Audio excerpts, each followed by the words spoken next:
বরিশাল থেকে লাস্ট বাস ছাড়ে রাত 1:30। আমি অফিসের কাজে আটকে পড়ায় ওই বাসটা ধরতে বাধ্য হয়েছি। বাসে উঠে দেখি 4-5 জন যাত্রী, সবাই চুপচাপ নিরিবিলি একদম। কন্ডাক্টরের চেহারা কেমন জানি ফ্যাকাশে এবং ইউনিফর্মও একদম পুরানো। টিকিট কাটার সময় ওর হাত একদম ঠান্ডা ছিল, ঠিক বরফের মতো।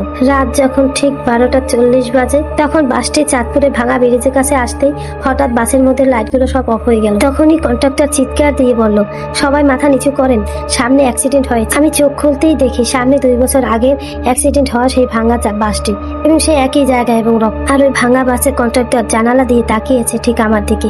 আমি খুব ভয়ে ভয়ে জিজ্ঞেস করলাম, ভাই আপনি ঠিক আছেন তো? আর ও তখন আমার দিকে ঘুরে হাসলো। তখনই আমি দেখলাম ওর গলায় মোটা দাগ, মনে হচ্ছে অনেক আগেই ওর গলা কেটে গেছে। ও ফিসফিস করে বলে উঠলো, আমি প্রতি রাতেই রাত 12:40 নতুন নতুন যাত্রী নেই, তুমি হচ্ছে 47 নাম্বার যাত্রী। আর সাথে সাথে দেখি বাসের সব লাইট জ্বলে উঠলো। তখন বাসে কেউ নেই, কন্ডাক্টর নেই, ড্রাইভার নেই, বাস একা একাই চলতেছে। ভোর 5টায় বাসটি এসে থানার সামনে থামলো এবং কিছু পুলিশ এসে বাসের দরজা খুললো। ওরা বললো 2 বছর আগে নাকি বাসটি কিছু যাত্রী সব ভাঙা ব্রিজের নিচে পড়ে গিয়েছিল, তখন যাত্রীরা সবাই মারা গিয়েছিল। সেদিন থেকে বাসটি একা একাই 11:30 এইভাবে ছেড়ে আসে। আমি বেঁচে গিয়েছিলাম কারণ বাসটির ভাড়া ছিল 470 টাকা, কিন্তু আমি টিকিট কাটার সময় 500 টাকা দিয়েছিলাম।